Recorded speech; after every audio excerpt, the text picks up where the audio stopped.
জাদুময় গুণ অঙ্কর আজকে দ্বিতীয় নাম্বার ক্লাস। গত ভিডিওতে দেখিয়েছিলাম কিভাবে শর্টকাটে নামতা ঝামেলা ছাড়াই গুণ অঙ্ক করা যায়। আজকে তার দ্বিতীয় পর্ব, আজকেও দেখাবো। চলুন দেখা যাক, সাথেই থাকবেন এবং অপরকে জানাতে ভিডিওটা শেয়ার করতে ভুলবেন না। এখানে হচ্ছে 55 গুণ 3 আছে, তাহলে আমরা এই গুণ অঙ্কটা কীভাবে কোনো ঝামেলা ছাড়াই করতে পারি সেটা হচ্ছে এই 5 আর 3 গুণ করবো, 3 5 15, 15টা লিখবো কিন্তু ফাঁকা করে লিখবো 15। এবার সরি, এটা একটু বাড়ায়নি, থিকনেসটা একটু বাড়াতে হবে। হ্যাঁ, এবার ঠিক আছে।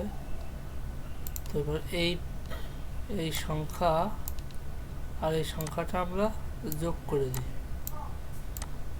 তাহলে 5 আর 1 কত 6, এই 6টা মিডলে বসাই দেবো। মাঝে কিছু বসাবো, এই জন্য ফাঁকা রাখছি, গত ভিডিওতে দেখাইছি আপনাদের। এবার এটা মুছে দিই,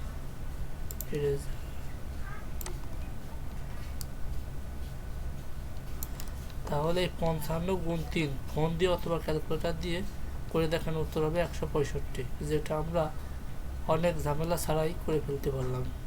তো এইভাবেই ধারাবাহিক টিউটোরিয়াল থাকবে কিভাবে গুণ অঙ্ক করা যায় কোনো ঝামেলা ছাড়াই শর্টকাটে অল্প সময়ের ভিতরে। এটা হচ্ছে যারা দুর্বল স্টুডেন্ট ক্লাসে, তাদের জন্য খুবই উপকারী হতে যাচ্ছে ইনশাল্লাহ। তো পাশেই থাকো, পরবর্তী আরও কয়েকটা গুণের অঙ্ক দেবো, তারপরে ভাগ দেখাবো, বিয়োগ দেখাবো, কীভাবে শর্টে করা যায়। পাশেই থাকো। হ্যাঁ, ভিডিওটা শেয়ার করতে ভুলবা না, লাইক ফলো দিয়ে পাশেই থাকো।